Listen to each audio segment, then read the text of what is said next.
જામનગર મહાનગરપાલિકાની એસ્ટેટ શાખાએ 23 દિવસના અંતરે ફરી વખત રાજકોટ રોડ પર ડિમોલિશન કામગીરી હાથ ધરી હતી।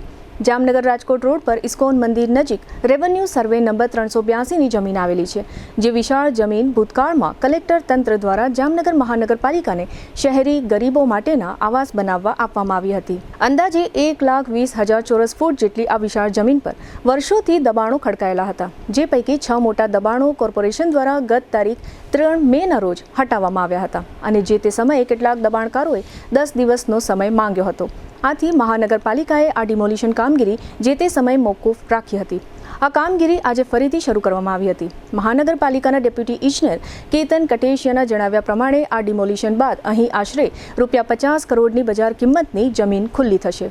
આજે મંગળવારે સવારથી અહીં 6 JCB મશીન અને 4 ટ્રેક્ટરની મદદથી ડિમોલિશન કામગીરી હાથ ધરવામાં આવી હતી, જેમાં મહાનગરપાલિકાની એસ્ટેટ સહિતની વિવિધ શાખાઓના અંદાજે 50 જેટલા કર્મચારીઓ જોડાયા હતા અને આ તકે પોલીસ બંદોબસ્ત રાખવામાં આવ્યો હતો। આ ડિમોલિશન કામગીરી અંગે ડેપ્યુટી ઇજનેર કેતન કટેશિયાએ આપેલી વિગતો પ્રસ્તુત છે। જામનગર શહેરના રાજકોટ રોડ પર ઇસ્કોન મંદિર પાસે રેવન્યુ સર્વે નંબર 382 પૈકીની જે જમીન છે એ જામનગર મહાનગરપાલિકાને કલેક્ટરશ્રી દ્વારા પ્રાપ્ત થયેલ હતી।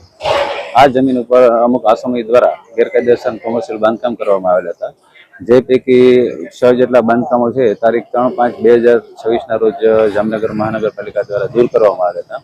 ત્યારબાદ અન્ય આસામી દ્વારા પૂરતો સમય આપવાની માંગણી કરેલ હતી, જેને ધ્યાનમાં રાખી જામનગર મહાનગરપાલિકા દ્વારા તેઓને 10 દિવસનો જેટલો ટાઈમ આપવામાં આવેલ હતો અને ત્યારબાદ આજરોજ જામનગર મહાનગરપાલિકા માનનીય કમિશનરશ્રીના આદેશ અનુસાર ડેપ્યુટી કમિશનર તથા આસિસ્ટન્ટ કમિશનરના માર્ગદર્શન હેઠળ જામનગર મહાનગરપાલિકાની એસ્ટેટ શાખા, સિક્યુરિટી શાખા, લાઇટ શાખાની સંયુક્ત ટીમ દ્વારા આ ડિમોલિશનની કામગીરી હાથ ધરવામાં આવે છે। આગામી દિવસોમાં આ જગ્યા પર આવાસના બાંધકામ કરવામાં આવશે।